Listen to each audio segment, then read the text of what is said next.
It's all you. Can I just rip it in half and then start? That would make sense. That would work. Bless it. One of my favorite lines from a previous pastor that I loved, he would always say, when people would say stuff like that, he'd say, hey, your public school dollars at work, right there, baby. Or he would say, what else would he say? What happened? Did you not wear a bike helmet as a kid? That was the other line he used to always say. Well, I think those were funny. Good evening. Your mic on? My mic's on. My mic's on. Right, Brian? Yeah. Couple of housekeeping items. I know you'll be pleased to know. Next week and this week have been combined into this week to make up a little bit of the time we used for the podcast, the live podcast. So next Monday will be our last meeting for this semester. Which puts us on schedule. So we won't meet the week of Thanksgiving as originally, I guess, secondarily planned. The tertiary plan now is to go back to our original. So tonight we're going to be talking about, I'm not even going to say what we're talking about. I'm going to write something on the board and you tell me what it means.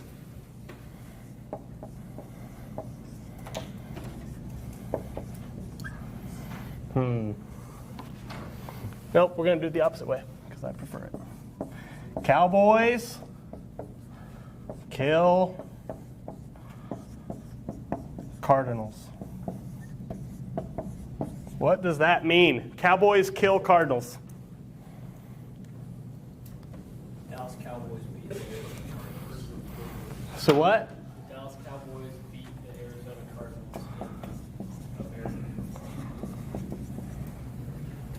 What does that mean? Guy in a hat shot a bird. Okay. There's a Wild West. I'm going to put Wild West.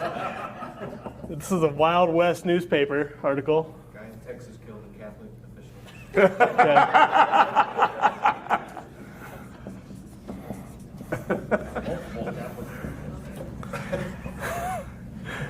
I've heard of the Catholics versus the convicts. I don't know if I've heard the Texans versus the Catholics.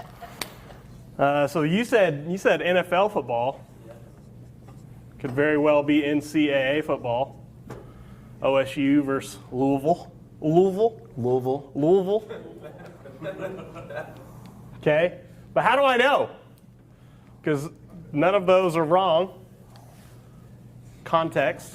Okay, we have to know the context. Was this written in Dallas? Because it could be still could be 3 of the 4, maybe, if it was written in Dallas. Okay? This was a newspaper article, beginning of the printing press. Very well could be some murder going on of Catholics by some rivalry Germans, maybe. They call themselves Cowboys. But you have to know the context. We don't know, really, what this means without knowing the time it was written, who's writing it. We need a lot more information to know what that is. How about this one? What do these numbers mean? 9, 1, and 1. Emergency call. Okay, emergency call. You got hit. You got in a wreck. Matt calls the Polish version of 911. Yeah. What's it mean? Is that it? September 11th. It's a date? What's the date? September 11th. Okay.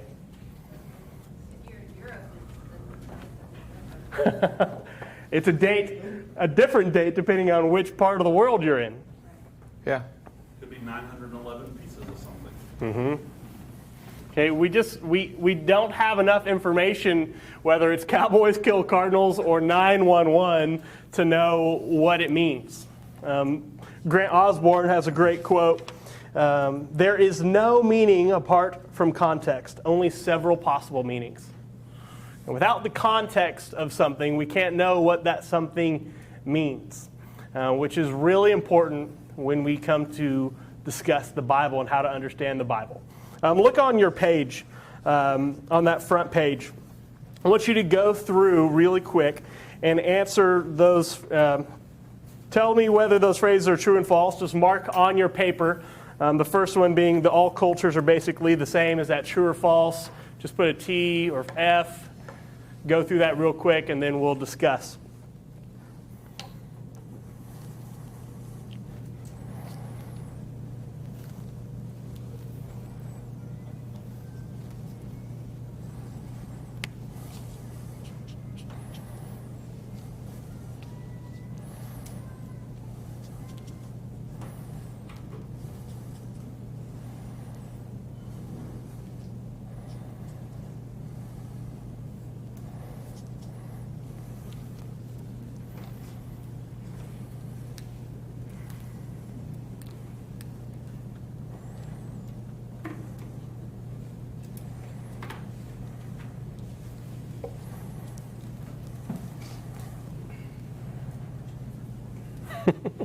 No cheating, okay? Come on. All right. All cultures are basically the same. True or false? Who put true? Nobody. All cultures are basically the same. Okay, in what ways are they basically the same? In their basics. In their basics, such as? So they all have a language. Mm-hmm. They all have symbols to signify meaning. They're all humans. They all have these markers. What makes a culture are these specific markers. I went off the phrase there. All cultures are basically the same. Mm-hmm. So at the rudimentary basics, they would all have the same things that could then quickly diverge. Oh, agree, disagree. So anyone else put false? If you put false, why'd you put false? I would say because they so quickly diverge that it would be hard to stay. How wide do you want to read the word basic? Okay, so if you don't take basic to mean basic, the specifics of the culture are different. So you could say the phrase, no two cultures are exactly the same. You'd be correct in that. It has these basic blocks that all cultures have, but those look very distinct and unique. Mm-hmm. No two people are the same. Well, yeah, technically true, but we all have these certain qualities about us as well. Sure. Okay, next one. The original words of the Bible translate the same into every language at every time and in every culture. True or false? False. False. Anyone put true? For debates purposes? Okay, tell us why you put true. But I'm saying, like, for example, it depends on what you mean by the same, but the original words of the Bible would translate to the same meaning in every culture's language, although the words then they are translated into would be different. So the French word for, say, blepo in the Greek to see would be different than in English, but it would be the same. It both means see. Sure. So the languages are divergent, but the meaning remains actually the same. That's how because without it you couldn't communicate. Is what I was thinking. So we have the Bible written predominantly in Hebrew, predominantly in Greek in the New Testament. There are some smaller languages sprinkled in there. The reality being, you do have to have a translation to go from one to the other. And even when we have what you have on your phone, your printed version, that is somebody doing work to try and understand what is the range of the meaning of this word in that particular context, and then how does that relate to how we use language today, which is a big gap. Okay, every culture has this unique language, and even we could be speaking English now, which is different from an English hundreds of years ago in a different place. Okay, that's just how it works. Language kind of changes as cultures change. Same basic building blocks, but the specifics begin to look different. And so these Hebrew words, maybe it's one word in Hebrew, could be a phrase in English, because we just don't have a word that encompasses what that word would have meant to the writer, to the audience. There's some work that needs to be done. In Greek, a lot of times you'll hear preachers say, this word has a range of meanings. It's translated here, but I also like to look at it from this angle, and this angle, and this angle, and we get the fuller picture, we get more depth to what that word actually is. Okay, next one. We only need the Bible in order to best interpret the Bible. True or false? False. Anyone put true? You did? Why did you put true? No, I didn't put I should have had you all turn in your pages. You didn't put true, or you did put true? I did not put true. Okay. Nobody put true? You put true? No. No? Okay. So more Everybody thinks I'm consensus. contrarian. I'm not. I just... No? I So think it's if you false. put true, realizing that our English translation is only going to get you so far. You can understand a lot. The Bible builds upon itself. We do believe it's one story that's put together and held together, as we've talked about the past few weeks, but we do need outside help to help us understand these cultures that were existed at the time of the writing of these books. Next one down. The interpreted meaning of the reader is more important than the intended meaning of the author. True or false? False. False. Nobody? Hugely false.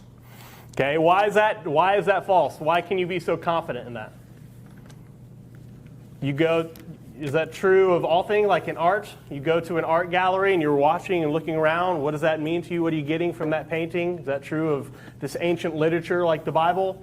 Okay, what does this mean to you? You ever been sitting around a Bible study with college people and say, hey, we just read this text. What does that mean to you, Jared? Don't put that evil on? So you've never experienced that? Not in college, I have. In high school, I have. Okay. Why is it dangerous? Why is that distinction so important? So we start putting ourselves above the inspired word. Okay. Let's talk more about that. We start having, our opinion becomes more important than God's opinion, which was given through the original author. Okay. You know, one of the craziest ideas is that if you were to ultimately think of the implications of that, the ultimate implication of the reader being responsible for the interpretation as opposed to the author is to completely break down communication. Like if you kind of follow it logically. So if I'm trying to say something to you, right?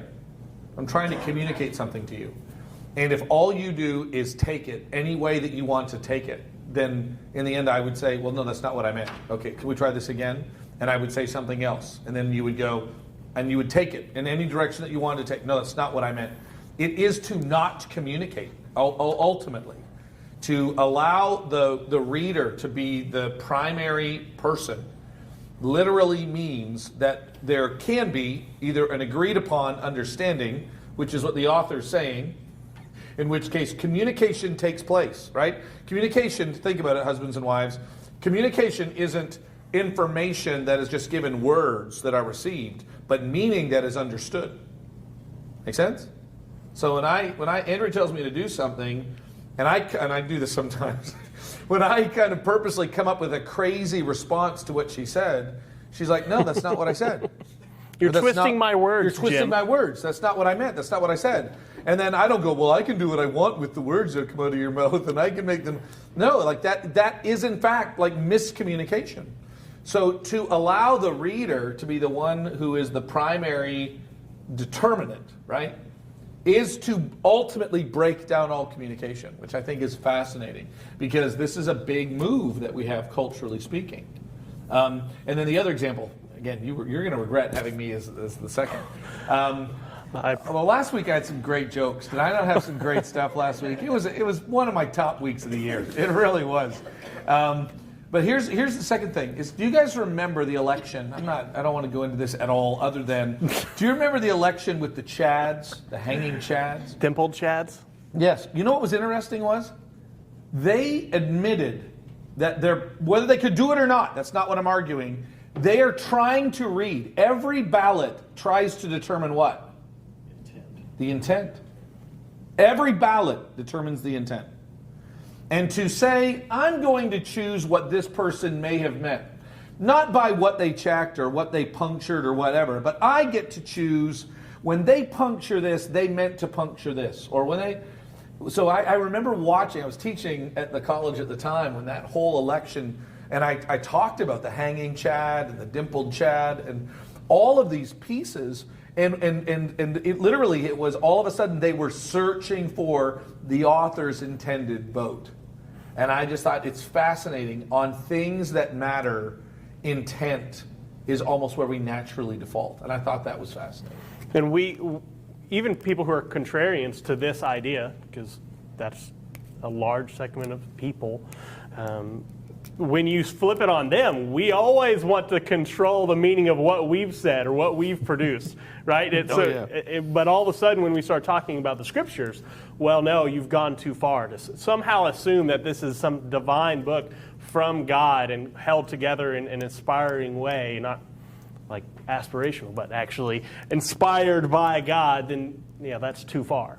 We don't kind of hold our logic through our own life and then reading things like the Bible. So the last one, it's easier to read meaning into the text than draw meaning out of the text, follows.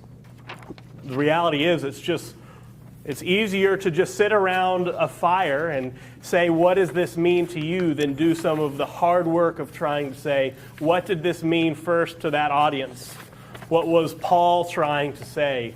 Why would God include this in what he has held together as the canon? Turn to your second page there, our defining of terms. There you see the quote from Grant Osborne, there is no meaning apart from context, only several possible meanings.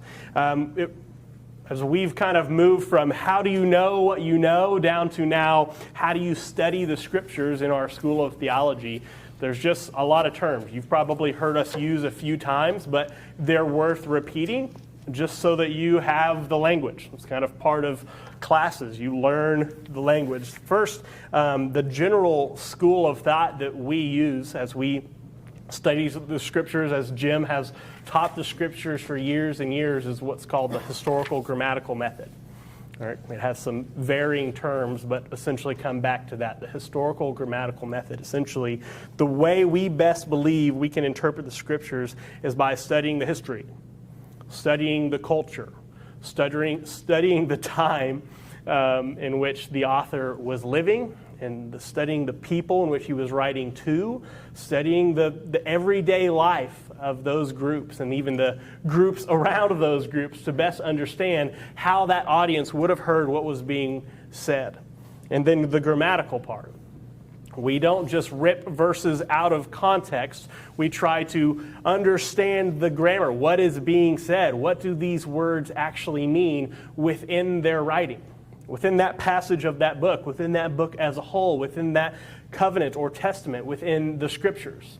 What does that mean? So the historical grammatical method, that's kind of the overarching term for what we do. And that gets us to the aim. The author's intended meaning. We do believe we're trying to seek out that there actually is meaning that the author had, and that we can do a good job if we do our hard work and if we trust the hard work of those who have come before us for the last 2,000 years to study and understand this text. Not on our terms, but on terms that go beyond that. You'll see right there kind of the subpoint of how again, this is kind of review, how we've gotten the scriptures come ultimately from God. That's our primary ultimate source. And that he has inspired an author to write down a text. And that went to a specific original audience for a specific purpose at a specific time. And then, finally, it gets to the contemporary audience. The contemporary audience, which always changes. Those other things don't. God doesn't change. The author, while some modern scholars might like to change the authors or debate the authors, the text really hasn't changed. We have a trustworthy text, as we've talked about transmission. Only thing that changes here is us. Whether it's somebody in the 5th century or someday in the 25th century studying the text. And so how do we get from what God has intended to say, the primary author, to how we're supposed to understand this, and now, as we'll talk about next week, begin to apply this, to live this out? What does this mean to live as a Christian in Pawnee, Oklahoma in 2019? What does that mean? How can I use this 2,000-plus-year-old text to understand what it means for my life? Next. I want to add something there real quick. Notice that, so for aim, for author's intended meaning, right? We're not just believing that about the Bible, we're believing that about communication. Does that make sense? So we're not just making a biblical claim. It's not, now, by the way, that's what it matters the most. But we're actually saying, no, we believe this about communication. We believe that the author is the one that determines the meaning of the text. And so it guides a lot more than just our interpretation of the Bible. It actually guides our interpretive theory, even in terms of normal communication or normal literary study. So it's a lot broader, because the concept of hermeneutics that Justin's teaching on affects legal things, affects historical assessments. So it goes in a number of different areas. So kind of, if you look at it in terms of the big picture, one of the major arguments that's happening right now in the United States of America is whether or not we interpret the U.S. Constitution by what? By the Founding Fathers' intention or by modern invention. So which one's going to be the ones that does it? And where it gets fascinating to me is I love going to Washington, D.C., and again, brilliant man. I've got some major problems with some of his views, but Thomas Jefferson actually has, like, go to his monument. Okay, been to his monument? And you know what it basically says? We should be reinterpreting these laws. He says it's wrong. I can't remember it exactly, but the idea is it is wrong to keep a child's coat on him as he grows up. And so in the same way that as culture grows and develops, these laws need to be reshaped as science shapes our understanding and thinking. So what do you do when a founding father says, hey, you can do what you want with these? They're more suggestions. That's kind of fun. Anyway.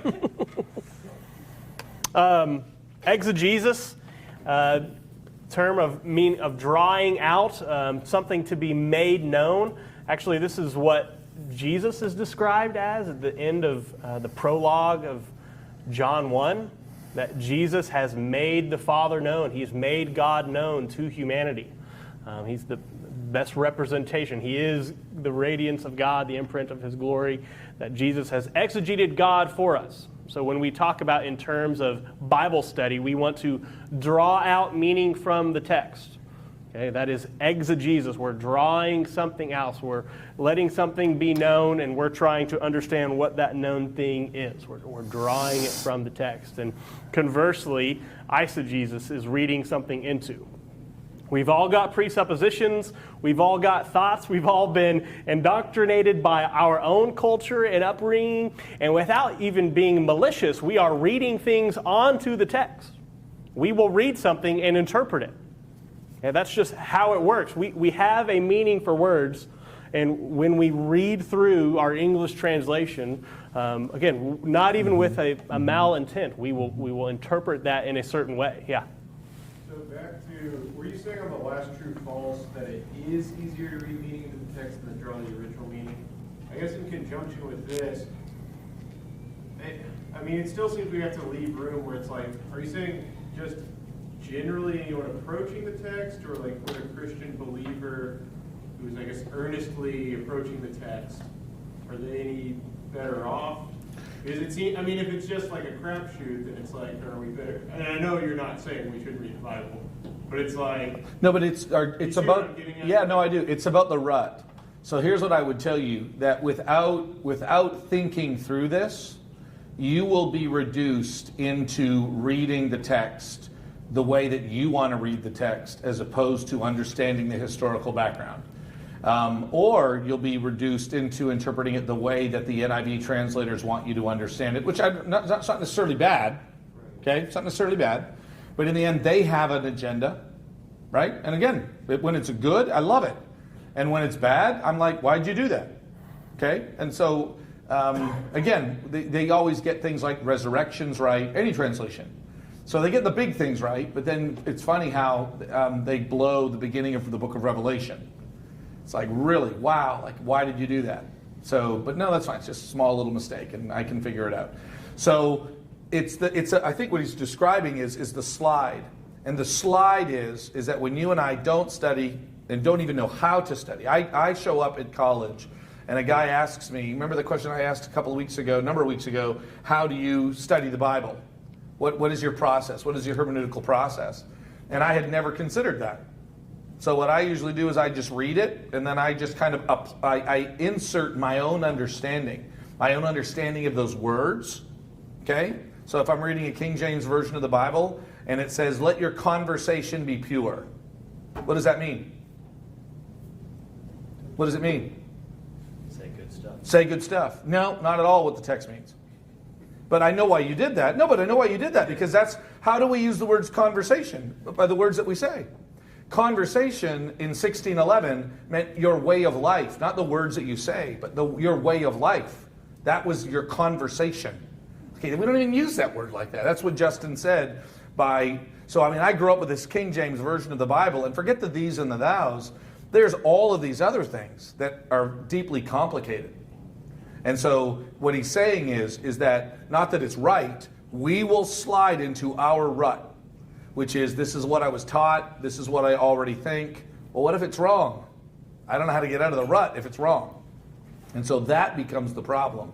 So it's the study of these things, the language, the culture, that get me out of the rut and then into the straight path, is what we're trying to communicate. Does that make sense? Yeah. Yeah. No, it was a good question. Hermeneutics, kind of the general study of the Bible. It's the way I've heard it taught, probably from him. It's an art and a science. Yeah. Part of it is there is this pretty clear process in which we can best understand the scriptures, these clear resources, and even somewhat of an order. But the art form means, if you were to ask Jim and Drew and Ryan and I all how we actually study the Bible, there would be nuances. And I wouldn't say like one would be wrong or right. There's like a difference in it. There's a flavor in it. Again, not making it, this is how Jim does it, and therefore it's subjective and really it doesn't matter. No, there is a science to it. There is a path in which we can best understand the scriptures. It will look practically different from Tom to Gary to the rest of us. It's this kind of tension between art and science. Those last three are kind of what we're going to get into with the rest of our time: the historical context, the literary context, and the theological context. Our historical context, the background, literary context, the actual words and passages being written down, the theological, going beyond that to some of the themes we see through the scriptures. Yeah. So, I don't know, this pops into my mind, but I feel like in our culture there's sort of this trend of like verse of the day. And it's just like, We'll get there. okay. We'll get there. You're on the right track. You are on the right Be track. very careful. Yeah. We'll get there at the end, why that is dangerous. Actually, something you said that reminded me while Jim was talking. When we talk about aim, while we are talking specifically about hermeneutics, we're also talking about communication in general. Yeah. A really great resource that we went through in our staff that's not a hermeneutics book, but it's actually a book on culture and how to be a good human in our culture, is How to Think by Alan Jacobs. And he talks about how we have lost the ability to understand people on their terms. Probably it's an intentional move and now become an unintentional move, where we like to twist people's words and make them say things that they probably didn't even mean. And how important it really is when you're talking with somebody who has a different view to understand their view on their terms, to literally be able to re-articulate and regurgitate what they're saying and what they believe in a way they would say, yeah, that is what I believe. And only then can you actually have a good conversation to where now you can show, here's how what I believe is different than that. Civil discourse, which really is good communication. So when I say something and you say, well, here's what I thought you said. Wow, did I? And we go back and we can look at the transcript. I miscommunicated that because that's not what I meant, but I see why that happens sometimes, right? Hey, you said this, Jim. And I'm like, wow, I sure didn't mean to say, did I say that? I don't think I meant to say that. And then you go back and you look at it, wow, I did say that. Okay, let me try that again, and let me restate it, which, by the way, is just called like kindness, to give people an opportunity to go, hey, why don't you try that again? My wife and I have learned this ability to actually say to each other, hey, why don't we try that again? Let's just kind of back that up again. Let's find another way to talk so that we can communicate better, and I think that's a valuable thing. Okay, so Jim calls you, and he says, hey, I forgot I'm supposed to teach at Brown Bag this week. There's like 5 to 7. That's a class I teach on Wednesdays. Very faithful men and women. There's really faithful 5 to 7 men and women who come here to listen to Jim teach from like 9:30 to 10:30 on Wednesdays. What is 10 to 11. 10 to 11. He calls you crud. I double scheduled. I need you to come teach, Gary. What? And here's the text. You're going to be teaching James chapter 2. I'm in 4. Okay, James 4. What do you do first? Do you open up the Bible and start reading that specific passage? Or do you have another resource, something other than the Bible that you open up first before you open up the Scriptures to study that passage? Okay, I'm opening up the Bible first. Okay? Anyone on the side, the other? Okay, why? I think for me it helps to, so I would watch like a Bible Project video on James, just to kind of get like, okay, this is the overview, here's what he's talking about, what the aim of this is. So immediately going into my first reading, I'm not like taking stuff out wrong or taking stuff the wrong direction. Anything to add to that? Exact same. You guys are you're bros. Why could that be dangerous? Self-evaluate why that could be, maybe not even dangerous, but why that could have pitfalls. Maybe Actually, I'd really trust them. Outside of that specific resource, the Bible Project is what they mentioned. A great resource, free videos, an excellent scholar on understanding the Scriptures, and do great job summarizing whole books of the Bible or themes of the Bible in 3 to 7 minutes. Yeah. Great resource. I trust it. But in general terms, why could it potentially be dangerous to go to an outside source before going to the Scripture? You're not coming to the text first. So you're not... Yes, but why would that potentially be a problem? So if you're not, I guess, just off the top of my head, like if I'm not reading the text first and then doing that, there's a way that I'm not getting the entire... Because even like people like the Bible Project, they're not going to be able to say everything or get to everything. And so you're kind of, I guess, cutting yourself off at the knees. Okay. Anything to add? Yeah. Allowing somebody else to impose their meaning on the Bible could be just as dangerous as Okay. imposing your own. Okay. So somebody else is going to tell you, here are the themes I see. Here's kind of the meaning, the overall message of this book. And if it's a trusted resource, that may not be a problem, right? Like Jim said with translation, where they do a good job, awesome. I'm really thankful they've done the work so I don't have to. But then we question, or we may not know to question it. Okay, so the majority of you, though, you're Bible first. Jim has called you to teach Brown Bag from 10 to 11 on Wednesday to our faithful saints. It's actually first and third Wednesdays of the month. Only first and third Wednesdays. Okay, you're Bible first. Okay, awesome. We're Bible first people. Why could it potentially be an issue to go to Bible first rather than an outside resource first? Are there any potential issues with that? Kind of like what those guys said about that ability to see the big picture and the context of those verses. If I just stick to those verses and maybe read the one before and the one after, I may miss the bigger picture and not have enough context from which to really get the true intent. Yep. Any others? Any other potential falls of going to the text first? Which just sounds a little dirty, right? Wait, I'm getting in trouble right now for going to the Bible first when I'm going to teach the Bible? No, we're just having a good, lively discussion. Well, one of the things that I love to just, even to be honest with, like the more I study and the more that I know and the more that I'm able to clarify and develop, the more able I am to go to the Bible first. I would even say for those that are a lot younger, in their understanding, that it's probably not a bad idea at all. Make sure that it's a trusted resource, which you're always going to need. It's funny because as much as I kind of want to be on the noble side, right, the Bible side, there is something really, really arrogant to assume that you can just go to the text and figure it out and understand it and not rely on the teachings of others. And by the way, I'm all for the Holy Spirit. So Holy Spirit's amazing and is huge on the hermeneutical process. Are you going to spend a lot of time tonight on the role of the Holy Spirit in here? No, okay, go ahead. Then I'll just give you a quick one. well, what about the room for the Spirit? Like, is the Bible Project's going to, I would say, well, listen, by the way, the good news is that no one can override the Spirit. Like, no one has ever been able to override the Spirit. The Spirit does whatever it wants. It's the power of God.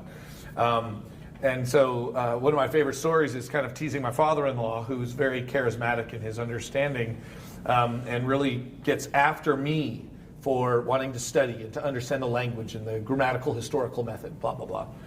And so one time we're at this dinner table, and this student of mine is at the table too, and I decided to just take a couple shots at Dad. And so I'm kind of having this conversation, challenging this young girl, Jen, to you need to study hard, and it's so important because it helps us know the Bible, and we need to study the Bible.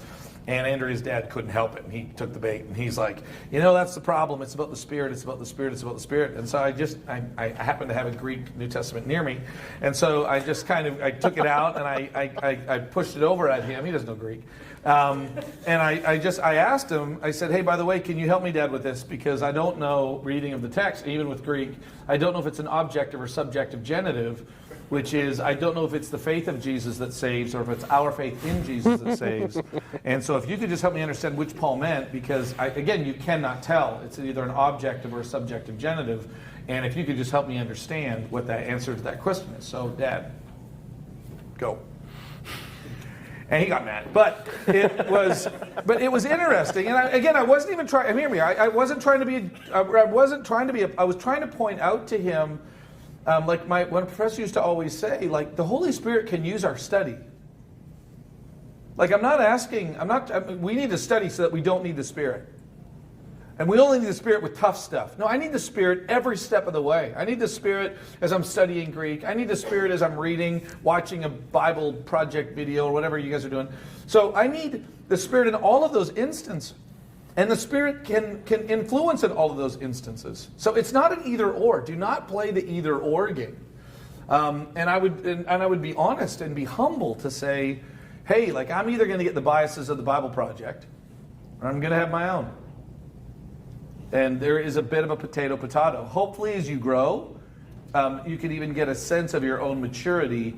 The more you feel like I can pick up James 4, and I've got some resources even in my own thinking and even in my own teaching over time to be able to do that. So it's I don't think and you don't mean it as an either or. No, the reality is, when we talk about the art and the science. Yeah. The art and the science, there may be a little bit of the art side where Jim predominantly is going to be here and Ryan may be here as to what he goes to first. Because Ryan's saying, like, I do need to know who wrote this, and I do need to know, like, the year so I can understand who is in charge, what region was this group of people living in, what were the struggles of that particular group of people, what was the context in which they were living, that we wouldn't just read as we read through this one particular text. So that now when I read that particular text, some of these things which we may not pay attention to now come to life. Okay, that's where a little bit of the art comes in. But the science part is that you need both. Okay, you really do need to study the Scriptures well. And you really do need outside sources to help you do that. Because, I don't know if you've noticed this, but not a lot of authors start by, it was the year of our Lord, AD 37, and I was writing particularly to this group of, and now a lot of times they do talk to which group, but we don't know much about them. We really don't know much about them except what that author may say, and it may not even be his intent to describe what that people is like. We're just kind of reading from that text. And so there is difficulty there. There's hard work to be done. As Jim said, everybody kind of has a plan for study. Just talked to Tom and Monica about this last couple weeks. Everyone has a plan for study. Just not everyone's plan is good. It's just not all good. Okay, and so this class, as we try to talk about context, is to help us to study well so that we don't just read onto the Bible what we think it means, and we do a better job of understanding the Bible on its own terms. I'm okay with you having, almost everybody I've ever met goes through a certain degree of resentment and frustration when they're studying the Bible for the need for other helps. Because we have this bias a little bit that since it's the Word of God and everybody needs it, then it should be available to everybody. Right? I mean, that's kind of how People have died for that idea. Exactly. It's the reason we have an English translation. And so it's a little bit. I remember my brother one time when he'd have an idea in the Bible, and I'd say, but the problem with that, Henry, is like that's not true. And I would begin to kind of explain to him from the background and from what the original languages are, and he would just. And I even understand it. I've been there. I get why he's getting angry. Because it's like, you're telling me I got to go to Bible college? If I had $1 for every time someone yelled at me because and I didn't say they had to go to Bible college. And what's interesting is, I've never had that over Jesus was raised from the dead. I've never had that on salvation by grace through faith. I've never had that on the core elements. So I like to remind you. But when my brother's really, really angry because his preacher is using the message, and I'm even helping him understand, like sometimes that translation really does a good job. And my brother's angry about it, and I'm going, yeah, but the Greek is. And I don't think you're telling me I got to learn Greek? No. But if you want to argue what Peter's saying with you and your money can just go to hell, you probably should have an understanding of the Greek if that's what you're going to be arguing. Does that make sense? Or when my dad says, you know what I love about this translation? I just love this word. Yeah, but Dad, you don't even know whether or not that's the right word. You're telling me I got to go to Bible college? I'm like, yeah. Like if you're going to say that, you kind of need to have an education. It's like I don't walk around, Mr. Gary, and talk about baseball. Guess why? Because I don't know squat.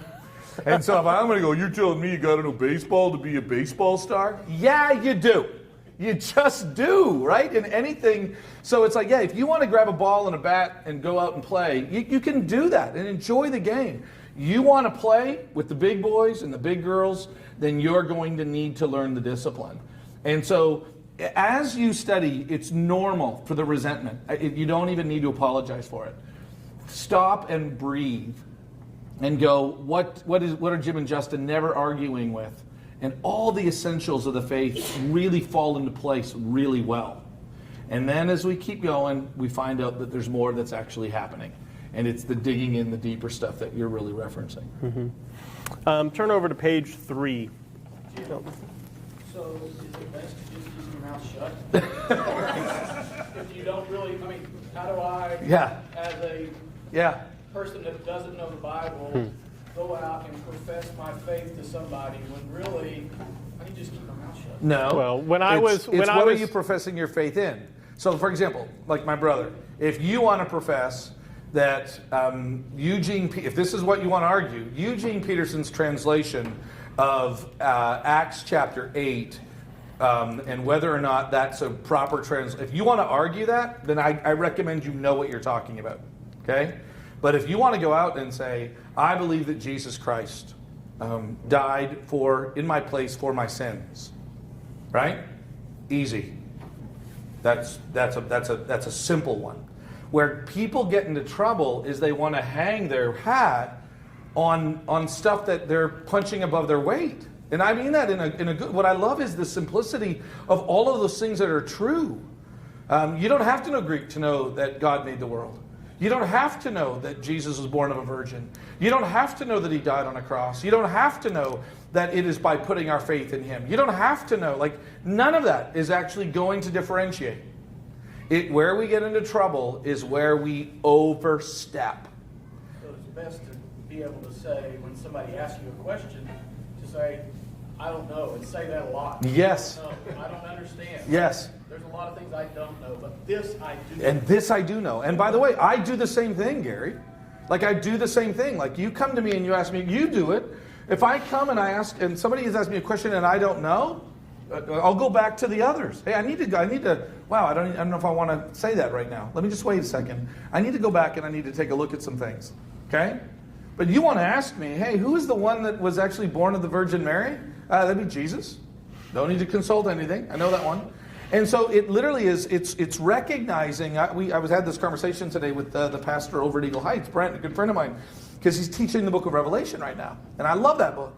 But I recognize, like, when I'm on solid ground and I can preach things like that the Creator in Revelation 4, that the predominant theme that John is getting there is that he is the Creator and he is eternal. Man, any of you would get that from the text. Now, what you want to do with the Greek understanding of the first word apocalypsis or apocalypto, and how you want to explain that. I just recommend that you probably go back and study some things. And so there's so much of Revelation that you could actually know. It's when we begin to step out on creaky boards and we decide to jump up and down on them. I'm just like, dude, there are things that are complicated and there are things that are basic. And through maturity, it's differentiating between the two. Mm-hmm. So I never want to silence people. But I think humility, like the biblical side of that, is like knowing when I'm above, or, when I'm speaking outside of what I really do know. And by the way, I also love, that's why the School of Theology exists, is so that your body of understanding continues to grow. Mm-hmm. Right? Like that's the beauty of it, is how many of you can look back on the last 3 or 4 years and literally say, man, I know more now than I knew 3 years ago. And thanks be to God that I do that. And you don't have to go to Bible college for that. That's the beauty of it. Actually, I left personally the Bible college. I'm the one trying to keep Justin from ever wanting to go teach at a Bible college because I believe in the School of Theology so our people can speak more confidently about the things that they can speak about. Did you ever, when you were coaching ball, did you ever see somebody either playing a different sport and say, hey, I think you should come try out? Why? You saw things in them that they possessed. Sure. They were a baseball player too. And if a parent ever came up and, hey, I've got a young kid and I want him to be a good high school ball player, what should we do? What would you tell them? Join in. You should probably start playing baseball. And so, at some point you got to start. You can either start as a high schooler and you have some raw talent, we now need to whittle that into something, or start when you're young so that you have a great base and find out if you're a baseball player or not. And that's kind of same with us. Some of us, you start when you're really young and you have a great foundation, or you jump in later. Regardless, it's a starting of a process, a journey to ultimately, hopefully, expand our understanding of God. Hopefully that's what all of this is. It's not just necessarily some really cool facts or a lot of new books, but it truly is a greater understanding of who God is and a greater love and appreciation for Him as we worship Him and desire to make Him known and communicate the truth of who He is and what He's done so that others can join in on His glory and be part of that. That's why we do what we do, and we believe to study it well is the best way to understand Him most. Yeah. There's almost nobody I've ever met that hasn't gone through the angst of that. I remember being angry at Bible college teachers. I remember being angry at pastors when I was younger. I remember being angry at seminary professors. Now I'm angry at the doctoral level. So I take my anger everywhere. And it's a natural thing to just go, why is this so hard? Why? And the answer is because it's worth it. Like everything that's really worth it is really hard. And it's because I care so much about it. And then I have to go, okay, so humility, dial it back. What can you do? Are you comfortable with that? And I'm speaking about my own testimony. I have really wrestled with this question, really wrestled with it. And it's one of the reasons why I chose to get my master's work, because after 5 years and, knowing relatively a lot at Ozark, I felt like I was just scratching the surface. And I just thought, I can't do this. Like I can't do this if I don't know more. So turn over to page 3. Let's talk a little bit of the nuts and bolts. How do we study well? What should our process be? Again, remembering this is an art and a science. It'll look a little different as you journey into this, but here are some general principles. This is the way I like to teach it. I frame it up. This funnel of interpretation. First, knowing the meta-narrative, the overarching story. You really need to know the basics of the plot line of the Bible, the major characters, the hook of the fall, and how that sets the stage for the rest of the story. And then this rising action of how Israel continues to have God intervene and try to call them out and call them up, and yet they continue to sin and rebel, and we see that for most of the Bible, actually. And then Jesus comes, this climactic moment in the story. Jesus comes down. He makes known God to us. He lives this perfect, sinless life. Even though he was tempted in every way that we are, he was perfect, sinless. And yet despite that was persecuted and then crucified on a Roman cross under Pontius Pilate, died, was buried, resurrected, ascended, and then we have the church being born as the Holy Spirit comes down. And now we're living in that time from when Acts 2 happened to whenever it is Jesus comes back and he returns and he restores all things. And so the very first thing you need to know is that story. You need to know that story. You saw them in our old sanctuary with our 4 blocks of creation, fall, redemption, restoration. Those are the 4 words we used. Yeah, creation, fall, redemption, restoration. Yep. That's why we had that, because we believe everything that we preach falls within that. And hopefully even within a Sunday, we're seeing bits and pieces of all of that, because that's the overarching story. And it's going to be really hard for you to understand James 2 well if you don't know the big picture of the big story. And honestly, there's no easy route to that. My kids, on a regular basis, we have this magnet system, and where we go through the entire meta-narrative, we break it down into 11 different categories. I reshuffle them, and they're starting to order it. But they don't really know. They don't know what I'm building in them long term, but somewhere I had to figure out how are we going to start communicating this to these little kids. And they're starting to have that. It's an elementary version of that. And that's where we all start. We all start as crawlers, and then eventually we walk, and then eventually we run. We need to know this story before we can get down to the next thing. Which testament is this in? Is this old or new? Because that really changes things. Which side of the cross are we on? Because if you read Leviticus, you really need to understand what side of the cross you're on. We're going to get into that in just a little bit as we get into the practical side of things. But if you don't interpret well in light of where you're reading in the scriptures, you're going to misinterpret. You're going to misinterpret. This is where theological context comes into play. Read the book. Okay, how do I understand this book? Who is writing? This is where there's kind of this mix of Bible and outside source coming into it. Who's writing it? What's the purpose of this? When is this being written? Where is it being written? Like, where's the author writing from? And then where is this ultimately going to end up and circulate? Why is it writing? And then we need to know really specific things like our genre. Our genre. If you read Revelation like only a narrative, you might have an issue. If you read it only like an epistle, you're going to have an issue in parts of it. It's this unique writing of this apocalyptic epistle where it has some unique categories. It's got some prophecy in that. And so if you don't understand the mix of those, you're going to have a hard time. If you read Proverbs like promises rather than these kind of general wise truths, you're going to be frustrated when, hey, I spanked my kid when he was young, but now he's drinking and smoking weed and not following Jesus. So what happened there, Solomon, right? Probably like just poor mothering. I didn't say that. And then things like an outline. I had to pick, I'm just you saying, did. If I had to pick something, that could be one kind of of the... off the cuff, just as I true. reflect. It was good. It was good off the cuff. It's not my fault. Hi, Andrea. We love you. Reliving some things. That's all. Sorry, just reliving some things. The other thing you're going to see in a lot of the outside sources or a good study Bible, the beginning of it is not only this information like author and date and location, but an outline.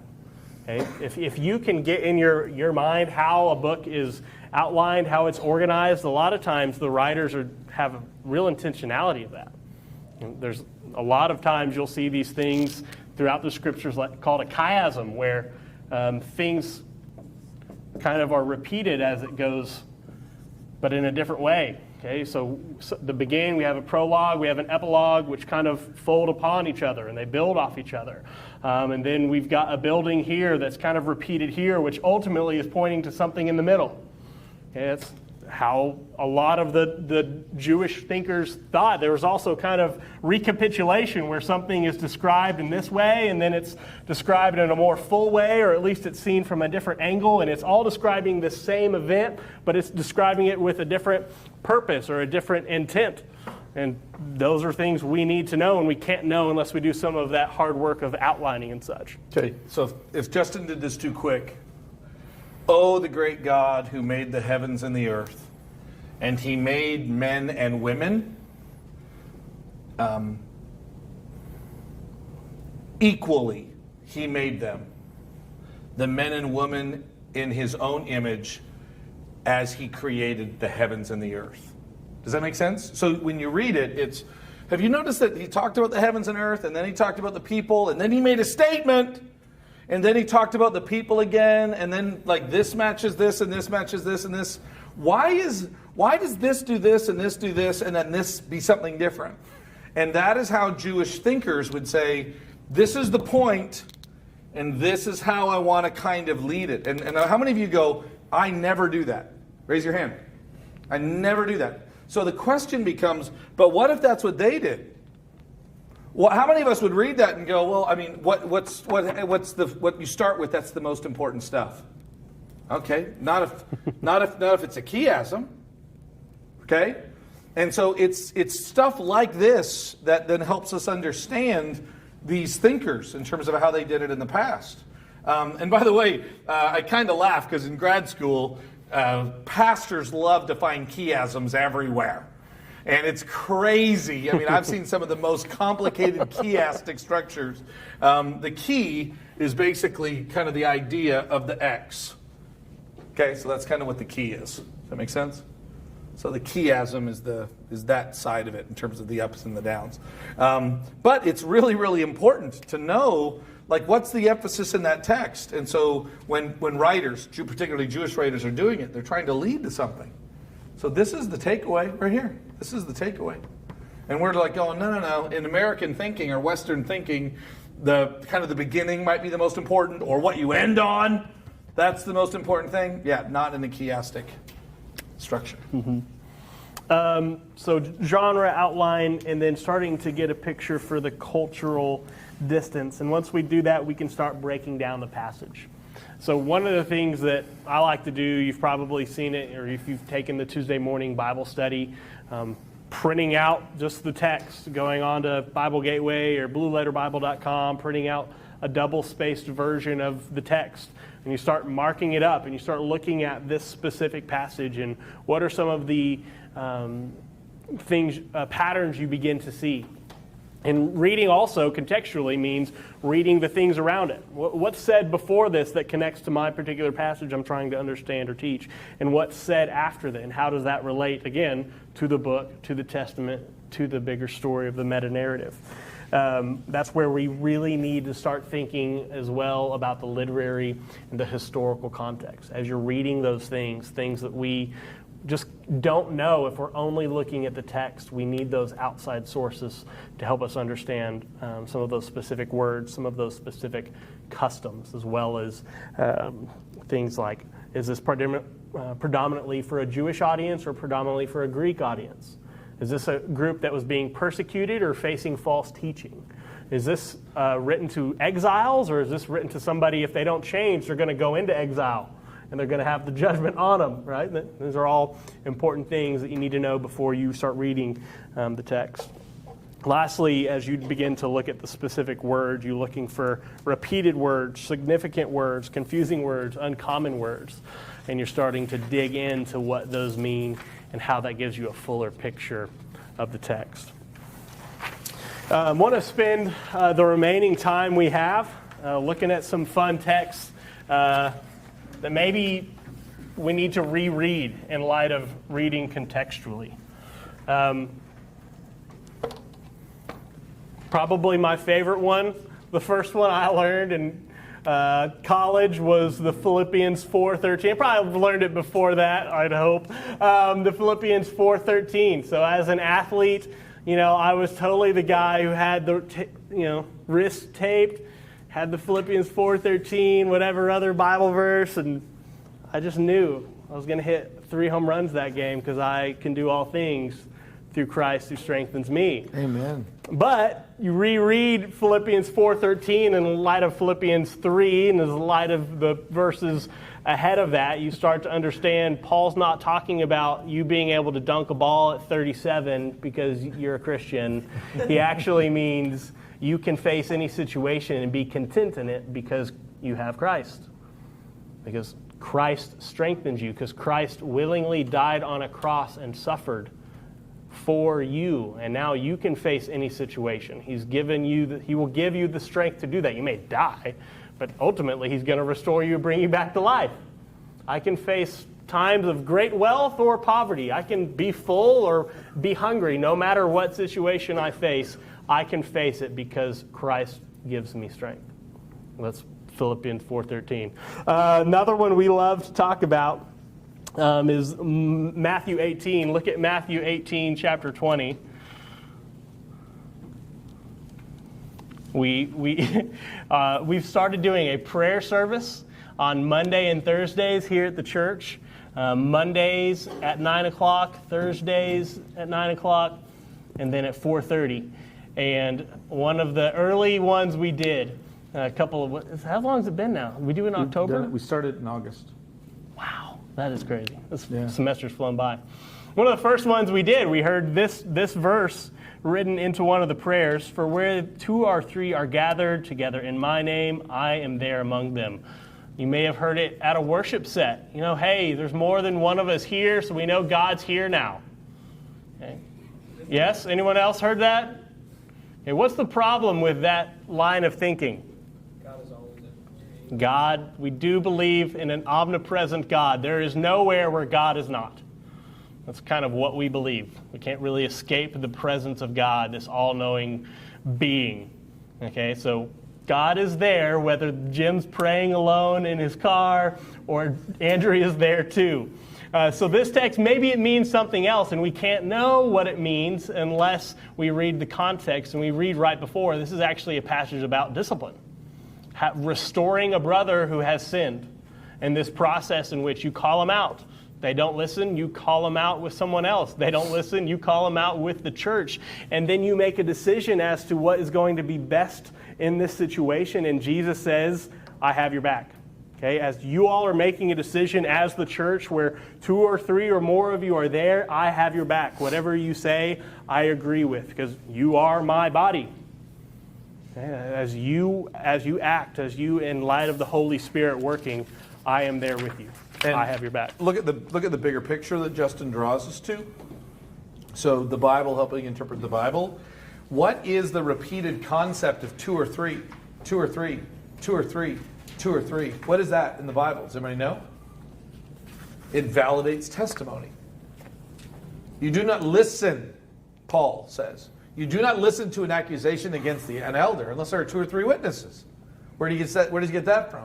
The Deuteronomic law. A person is not guilty on the testimony of 1, but by the testimony of 2 or 3, their testimony is confirmed. Now you might go, well, that's dumb. I think we need more than that. Fine. But the biblical mandate is that 2 or 3 confirms the testimony. So when Jesus says where 2 or 3 are gathered, and the context is a testimony about a sinning person that will not repent, then it is a confirming testimony phrase. And that's what it is all about. And so when we, A, don't understand the Scriptures, or B, then decide that we can make the Scriptures do whatever we want them to do, that is where we get into trouble. But the 2 or 3 phrase, canonically, meaning in the Bible, is a confirmation of a testimony. I was just wondering how, so I think as I've come to grips with the actual interpretation, because I grew up saying like, oh, Jeremiah 29:11, like those kind of things. How, but now on the other side of that, how should I react? Because I think With sometimes grace. I can be a little With grace. Yeah, no, dude, I was probably one of the worst people in the world when I first figured out all the dumb stuff everybody else was saying, and I pretended I never said it. And then realized I'd said all the dumb stuff too. Here's what happened to me. was I began to teach this, and I saw in the hearts and in the minds of my students a gotcha mentality. And I went, wow, I think that might even be me. And so I quickly repented of that. And I had more of a sympathetic understanding. And I remembered that I had the Holy Spirit in me. And that I remembered that gentleness is a sign of the Spirit. And then I remembered that I also need to tell the truth, right? So it's not about hiding away from it. It is literally about being kind and gentle and to demonstrate that. And so it's always funny because, we talk about it a lot, right? So how many of you are going, you've heard me talk about this before? Philippians 4:13. Yeah, literally almost everybody can raise their hand. It's funny because, especially with new people when they're on staff, and they're usually not a minister, they didn't go to Ozark and study principles of interp, but they'll say something, or a leader will say something, and everybody will just kind of I wonder what Jim's about to do. I can't believe they just did. They just prayed Philippians 4:13 on that one. Jim's, and it's kind of fun because I don't do it. I really don't. I kind of got that kicked out of me, weirdly enough, by just watching other people act in a way that I thought wasn't Christian. But I do think it's good to correct people. I don't think that's wrong. And I don't mind being corrected. I really don't. It's my father taught and my wife taught me to appreciate being corrected. So I would say don't shy away from it. You don't have to do it every time. I don't chase people down. Hey, by the way. I don't do that. But if I know that they're going to keep doing it, I like to remind them, hey, you might want to have a different Bible verse for that, because that Jeremiah 29:11 actually is a pretty cool idea. And you're just making it sound really dumb. So that's what I'd say to you, right? Because they're nicer to Rebecca. Yeah, there's a difference between some mothers who love to shop at Christian bookstores and have the monthly calendar. What would Mardell do? What would Mardell do? What would Mardell's do? What would Hobby Lobby do? Versus somebody like Bart Ehrman, who's trying to change the meaning of a text so that we stop believing it's actually the Word of God.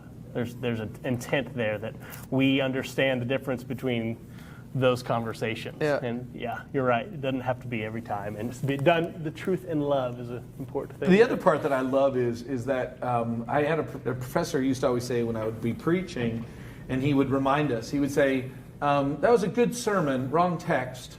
But I thought Mark Scott? Yeah, Mark Scott used to always say, that was an interesting sermon. Totally had the wrong text for it. You know what text you should have used?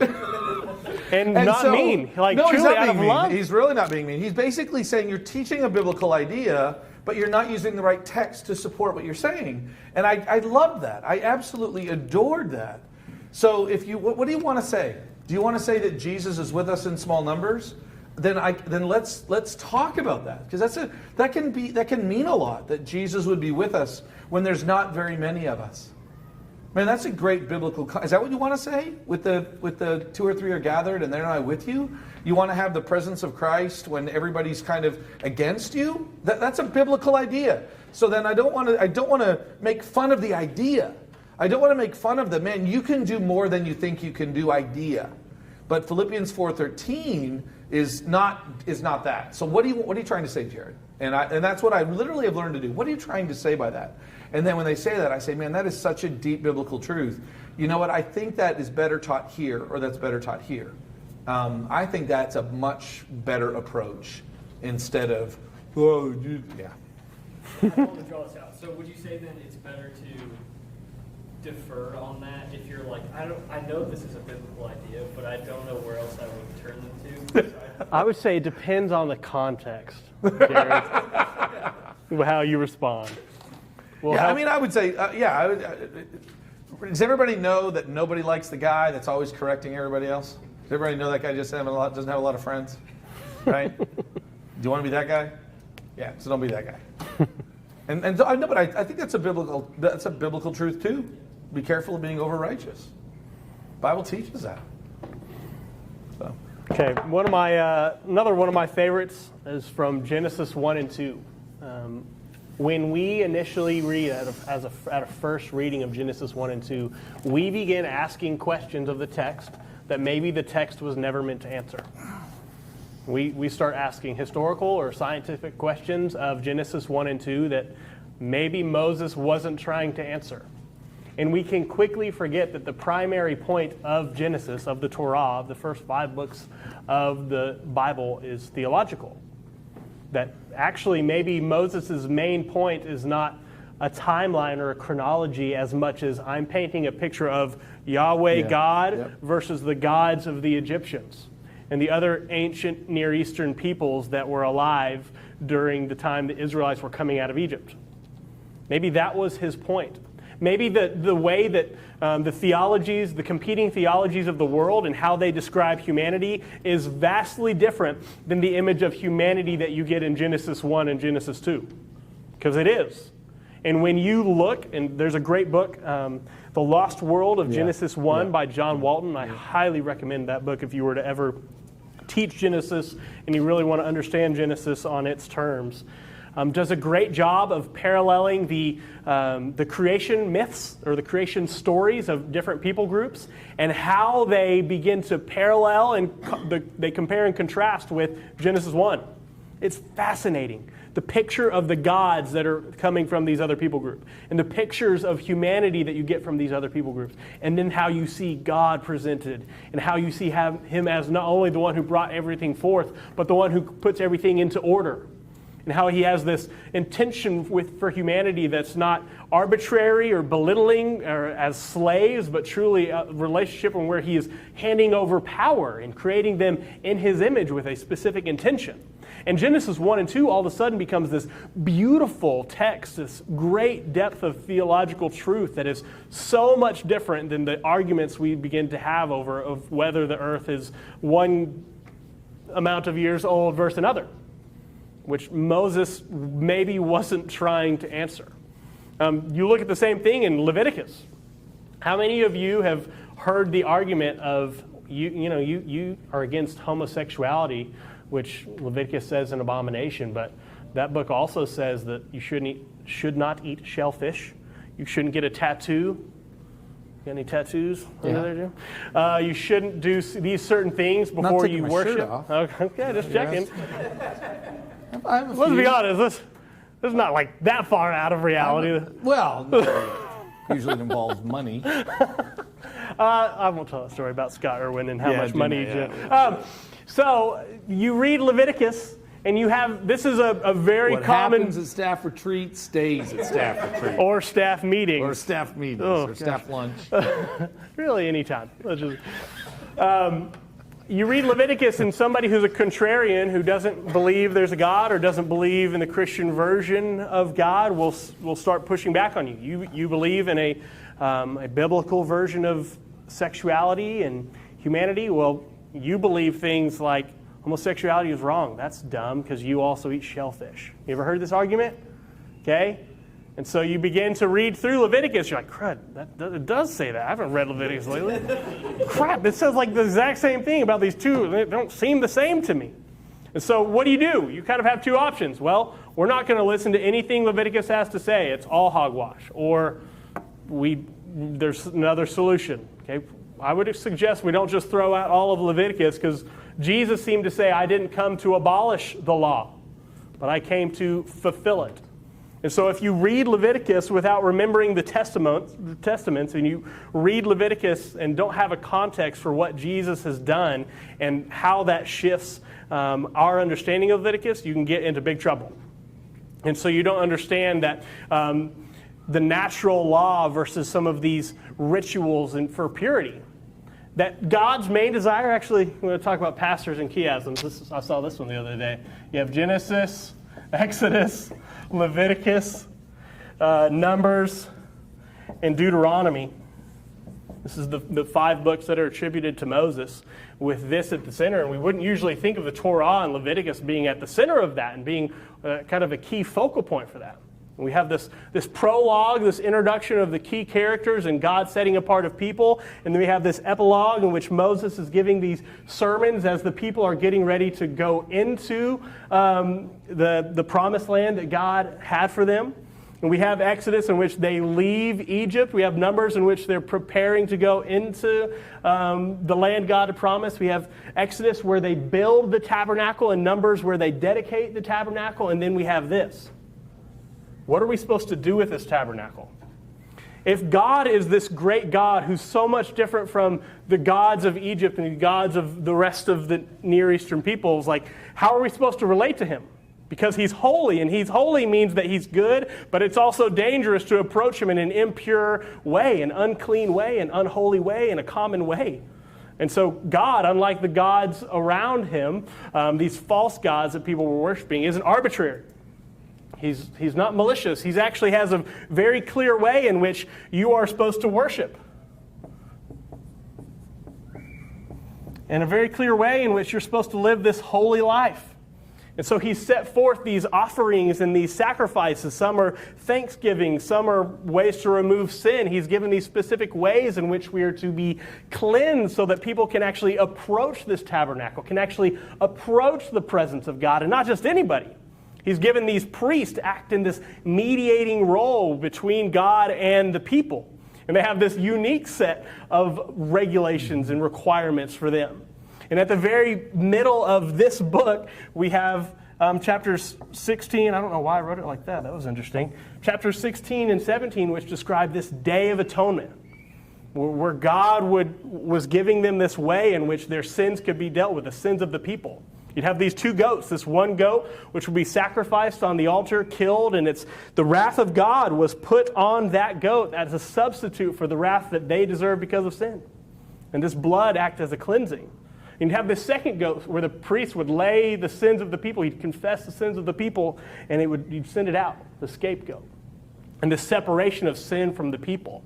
And you see that the main point here is that there is this God who's far different from the other gods, and he's actually desiring to be in relationship with humanity.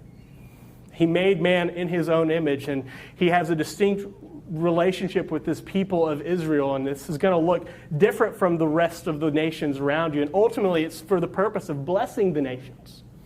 And there's a specific way in which you are to worship me. And so when I say things like don't eat shellfish or don't eat these certain animals or don't touch dead things or don't come into my house and worship at these certain times of the month, these are things which maybe aren't sinful but make you impure, and therefore it's not appropriate to worship in the presence of God there. And so if you don't know those things, if you don't interpret those things, you don't remember that Jesus said, now I have not come to abolish it but to fulfill this. Mm-hmm. Then you can easily get tripped up when somebody says you shouldn't believe that homosexuality is a sin because you believe eating shellfish isn't a sin. And you can't get that without a theological context, without understanding that Leviticus was given to a specific people group at a specific time for a specific purpose. It makes Leviticus come all the more alive than kind of your initial reading where we may not understand that. Probably my favorite context, yeah. So how much play is in the joints on the idea of, so I've heard this a lot, of like, don't treat the Bible as a science book. But sometimes people also use that to Trojan horse sin, basically don't trust the Bible. Yeah. You know what I mean? Or it's like not a true book. Well, so it's like, yeah, I mean, how much plays in the joints of like the author is making a theological point, and so versus what's historical reality? Right, where it's like I don't necessarily expect where they're going to give us like the, I don't know, like the gravitational constant in Genesis or something like that. But it's like, yeah, it's in terms of the historicity. So I'll give you a specific example. In there are a couple that I've heard in the New Testament, in the Gospels. So I believe Mark and Matthew, if you'll correct me, have like just the ordering of Jesus cursing the fig tree. So if you read it in, I believe, Matthew, it appears to be like Jesus immediately curses the fig tree. And then one, it reads like, I think they go to the temple, come back, and then they see it's withered, or something like this. I think you're familiar with this. oh yeah. And it's like, I don't think that's a big deal, but it's like, obviously, there's a little bit of play in the joints there. So it's like, what's kind of that line? Mm-hmm. Well, I would come back and I would say the answer is what the author's intention was. So I can't make the text mean more than it ever was intended to mean. So I'll give you one that's a little more simple to deal with, okay? Because the one you picked a really complicated one. The cursing of the fig tree is a rather complicated It really looks like a contradiction. So just kind of FYI, it is a complicated text. And I'll tell you right now, I'm not prepared to kind of walk it through. I did it a long time ago. It's tougher to do. But let me give you a similar one that's a little easier for me to deal with. The order of the temptations of Christ. So when Jesus is tempted, Matthew and Luke, as they're telling them, literally stones to bread. Stones to bread. In the second one, Matthew actually records that Jesus was taken to the temple, and then Jesus was on a mountain. Luke says that it was stones to bread, and then it was taken to a high mountain, and then it was taken to the temple. Which is it? And the answer is, I don't know. I really don't. I have no idea. I do know this. That does anybody know which gospel has Jesus being dedicated at the temple? Luke. Does everybody know which has Jesus doing the Sermon on the Mount? Does anybody know where the gospel actually ends with the disciples teaching in the temple? Does anybody know? So there is, in Luke, it is temple, temple, temple, temple. In Matthew, it is mountain, mountain. Where does Matthew end? And they go up to a high mountain. And so there is a theological emphasis that then within the context of that, the authors are, I think, free to choose. I really don't think they're arguing. Oh, I'm arguing the chronological order of this is what I'm really arguing. That's not what they're arguing. Right? Matthew and Luke, I would argue that is not a contradiction. That is a choice that they selected to emphasize what they were wanting to emphasize. Okay? A Westerner would hear that as more of a contradiction. We would say, I say we need to read it on its own terms. Yeah, we would say you change the chronology of that, therefore it's false, therefore we shouldn't believe it. That's how we kind of work. Yep. It didn't happen in that exact order, and so you're trying to deceive us. Therefore we can't trust this, and therefore we can't trust the scriptures. That's kind of our enlightened, postmodern way of thinking. And that's not how they thought. So I would even say, like, when you read that, how many of you read that and you think what they are really arguing over is the chronological order? They're not. Okay? That is where you don't you have play in the joints, so to speak, as you're describing it, right? That is where you're allowed to have a theological emphasis. Okay? And so there is some room or there is some freedom. And then other times they're actually meaning it more as a way of debunking or undercutting the value or the truth in something. And that's why it's the author's intended meaning that what really answers the question. What is the author intending to verify or to mean? And once you understand where they're coming from and what they're trying to do, then those are the terms that you have to read it. So we're reading it on their terms, not on our own terms, if that makes sense. So for example, and I'll use a silly one to kind of get it, or at least it's easy to answer. When John says, and this is John the Apostle writing what John the Baptist is saying, and when he sees Jesus coming and he says, "Behold the Lamb of God." No, that's not a lamb, that's a person. I see what how many of you know what he meant by that? Right? So is that deceit? Is he trying to lie to them? Or is he using a way of speaking that we all understand, and therefore to imply that since it wasn't literal, it was somehow deceitful, is the part where I would say you've misunderstood how language works. You've misunderstood what the author was trying to accomplish. And that's a really easy one. So what sets it? Because that's your original question. What sets it? And I think the answer to what sets it is the author. What is the author trying to communicate? And again, going back to what I said earlier about the frustration that we have, like, why does it have to be so hard? This one is another one. It's like, we're so Western. We really want it to be almost predictable in terms of how they communicate it and how they tell it. And I'm going, really? Like, you want them back then to tell it how you want it? Like, that just seems so dumb to me. Like, it just seems so childish. It's like, no, why don't we actually appreciate how other people either told a story? Mm-hmm. You don't want you to tell them. You have like 3 minutes and then we got to leave. Tell them how they should understand the receiving of a king. The 1 Thessalonians 4 and the Revelation stuff. Kind of tell the historical and then give, because you love this story, Yeah, and so help them understand how that would shape our understanding of some things. Can you do that or not? yeah, so Revelation 20 and 1 Thessalonians 4. It's 4, beginning in 13 Yeah. and down through 18. But Give give the- set up the text historical. and I'll give the- give the historical. Okay. Give the historical. So you've seen a triumphal arch. Any of you ever been to Rome or Paris, the other big one? The Arc de Triomphe. Okay. Those are depicting these things in the Roman Empire, which were like a huge deal in their society. And what this was is, the peace of Rome was kept at the end of the sword. They expanded Rome through continual battles and armies. If you were an emperor, one of the first things you did was you needed to go to war. You needed to win some battles to get some oomph behind your name, or that's how you actually became emperor. And so, with war being such a core part of their identity, they needed to not only do well on the battlefield, but also to lift this up to the people for a lot of reasons, to keep the peace, but also to lift up my name so that I can have power. And so maybe not only that, they'll worship me.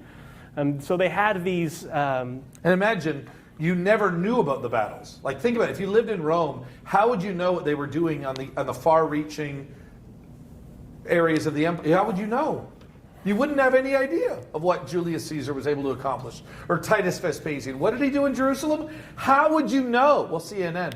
No one was live streaming this on Twitter. I don't think so. No, Don't that's think not so. how it worked. Not how it and worked. so they would reenact it. They would bring everything back to Rome, the capital city, and they'd reenact it. And at the beginning, you'd see these beasts from faraway land that they had captured. You'd see actual people from competing armies dressed up but in change, and you're starting to get like this play, like almost this. This is the closest thing they had to a movie. This was their version of. I was going to say Gladiator, but they actually had the Gladiator game, right? This is their entertainment, and so they do a great job of recreating what had happened in this battle. And as you go on, the drama increases, and then you start seeing these white horses pulling this throne, and you see the emperor dressed in his war garb. And the very last, you see the competing king or queen or leader of that people group or army or tribe or whatever. And one of the last things that they did And they're in chains. Yes, they were in chains. And this wasn't like they had just come from the battlefield and they're rolling it down. No, this is like a ceremony that had been planned specifically before they even went into battle. They did the battle how they wanted to do, captured people, had POWs, put them in prison for a time. So this is where Revelation 20 becomes interesting as you start to hear how Satan was captured and then put in prison, and then he's going to be released for a time. So they come in, they have all these competing armies that are put into prison. They have this general or king or queen that's put into prison, and then they have this ceremony. And all these people are processing through, this Roman triumph is happening, and one of the last things they do is they kill the competing king or queen or tribal leader in front of everybody. And they're going crazy, and it's this great example of how Rome is dominant. It's the great world power. And you reread 1 Thessalonians 4 and 5, and you reread Revelation 20 in light of that reality for the Romans and how key that was and how Paul was writing in the midst of all these things going on. Scripture takes a whole new life. Revelation 20 isn't all that complicated anymore. It's actually John the Apostle who's imprisoned by this Roman Empire, preaching to people who are under the rule of some pretty vicious emperors who are killing Christians. And it's now coming to life. Satan's So put all in of a prison sudden, and taken away. Satan is bound, and and then at the very end, he is brought out, and there's a processional, and we see the victory of Christ over him. In 1 Thessalonians 4, which is kind of where we get some really crazy ideas about the rapture, but if you understand it in its context, how they would have read it, okay, it is that Jesus Christ is coming on this horse, and we go to be with him, because that would actually happen. Mm-hmm. These people would go and they would join their leader, and they would march into the city in victory. So it's not this rapturing into heaven. It's actually to go to be with him, the victor of all things, so that we can then return with him and reign. That's what it's about. And so it's so weird how when we get this like goofy Americanized version of it, it doesn't make sense. And you're going, well, yeah, no, I totally get it. Same with, like, particularly the book of Revelation is huge on this. You don't really get Revelation 4 until you understand how they worshipped the imperial cult in Rome. Mm-hmm. And once you do that, you're like, oh, wow, that's exactly what John is describing here, except it's not the emperor that we're impressed with, and it's not Rome we're impressed with, but it's the true king. There's so much of that is happening, and you're just going, I'm not getting it. Like, I'm not understanding, like, what you're even describing. And I'm going, no, you're totally not. But guess who did? The 7 churches in Asia Minor who are going, yeah, I was at the temple cult yesterday, down at the temple cult in Pergamum, and I was just there, and I saw that whole thing being reenacted, just like I saw in Revelation chapter 4. Rebecca, what do you want to say? So, what I was going to ask, so where do you start to learn, like, all that history? Like, Yeah. Oh, what a great transition. Yeah. Isn't that awesome, though? Like, isn't that actually, like, amazing? So the very first thing I would get is a trustworthy study Bible. Jim gave this to me, / I stole it from Jim in 2011. It's an ESV study Bible that has been used a bit, so I duct taped it. But that's like the first resource. I would get one of these, and I'd become familiar with blueletterbible.org. Those are two, blueletterbible.org or the app. Those are 2 really accessible resources for all people. Okay, so we're getting ready to move to the CSB, and if you go on Amazon, they have it for $25 or $30, just the CSB Study Bible. I would get that. Unless you already have one, that's great. The other things, you can do other things that go beyond that. Okay, a great resource are dictionaries, where you just look up books of the Bible or articles or specific things that you try to understand the background. This one's literally called the IVP Dictionary of New Testament Background. This is where people a lot smarter than me have taken time to study the Jewish people and the Roman people. And here's what you need to know about the times between the Testaments. And here's what you need to know about their culture. And here's what you need to know as you're getting ready to move into the text. Tons of different kinds of resources. Now these last 2 are what you really need in terms of, like, the cultural. Where did you get that from? Like, those kinds of things, when we say them, that's these last 2 that he's describing. So the Roman world, the Greco-Roman world, that's this by Mr. Jeffers, James Jeffers. That's a really good one. Jesus through Middle Eastern eyes. This is actually a series. There's also Paul through Middle Eastern eyes. There's, I think, 3 or 4 of them. Those are really good. There's also John Walton, who I've already mentioned, wrote one on the ancient Near Eastern people groups of the time when the Torah was written. Those are some really invaluable resources. Probably $15 to $20. You could buy these 2 and then that John Walton book, and you'd have an exponential growth in your understanding of the Scriptures. A good study Bible and blueletterbible.org, you can do a lot. Jim uses that a ton. Yeah. Yep. So. But in terms of, like, I don't know if I use Blue Letter Bible. I'd use that for historical. Well, for words that you use that for I think your they're word talking study. about where did you learn about what the Romans did? Is I think with kind of the primary question, and that's what really gets most people excited. There's a great book called. I'll bring some more next week because I have a number of ones that are really, really just wow. That fundamentally changes how I read that story or I read that text. Yep. And so I'd love to share those with you.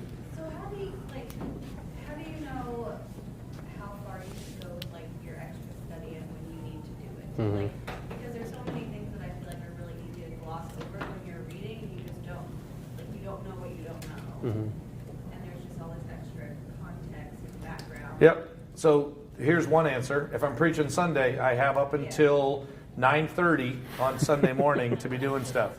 And then after that, I got to be in the sanctuary because Rebecca and Kyle are about to finish doing the narration, and then I got to be up and preach. So that's when I got to stop, is when I'm walking up into the pulpit. So I would say that there is kind of just a natural, honestly, but I'm not even kidding. There's a natural line. I got to teach. So Justin and I can't be sitting here studying right now while we're trying to teach. And then after that, it's guys going back. It's the accumulation of these things. I remember looking at people that knew so much more than me, and I was so angry about it. And then they would look at me and they would go, yeah, and I was 23 too, and I was angry. And I was 35 too, and I was angry. But you have the rest of your life to try to begin to figure these things out. And that's the beauty of it. And by the way, I would tell you, one of the reasons why I love studying and knowing more about God is because I don't think this ends at death. Can I tell you something? One reason why this is not a waste is because when we all die, we're not going to all of a sudden know everything the same way. I don't even know why we even thought that. So I'm going to go to heaven. I'm still going to learn things, right? I'm not going to all of a sudden be God. I'll never be God, ever be God. And He will always be able to teach me things. And so I will always learn. So that's why School of Theology is not a waste. It will help you for the rest of your eternity. Is that not cool? And some people are like, well, why would I bother doing this? Well, I mean, you can either do it now or on the other side of eternity. How long do you want to know the great truths of God? And my answer is, as soon as possible, in light of everything else I got to do in my life, right? I mean, as soon as possible, I want to know these things. That's the richness of all of these things. You know what I mean? And I love the fact that the truths about God are never ending, right? And so we will continue to unpack fascinating historical things. And I really believe, I really do. I can't wait to go, geez, I want to see what it was like when those pigs went off the cliff. And I want to, I mean, and I truly, I believe He'll show me. I really do. I have no reason in the Bible to believe that. But I really do. I think that He'll let me experience some of those things. How many of you want to see that? Well, by the way, we're going to be there in Israel actually next year. It's pretty cool. And it's like going to be on this road. And then Ori's going to go, this is where it was. And you'll go, oh, this totally makes sense. Mark 5, I get it. It's the one spot on that side of the lake that they call a sea where it could happen. Isn't that awesome? It's crazy. So, great question. We went over. Apologize. Yeah, we're over. There's a lot more on this that that are really fun. So, see you guys next week. Justin, Yes. is John Walton the Cosmic Temple guy? Yes.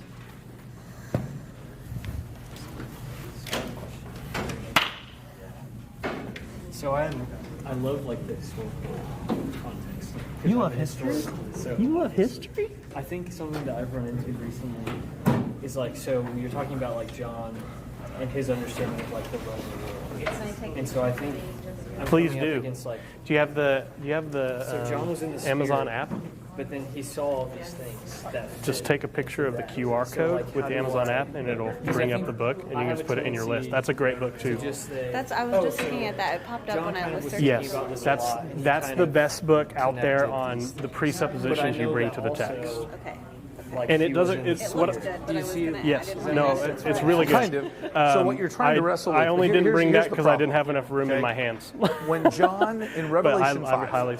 Anyway, these says, are more like I saw, how to study the a Bible kind of lamb books.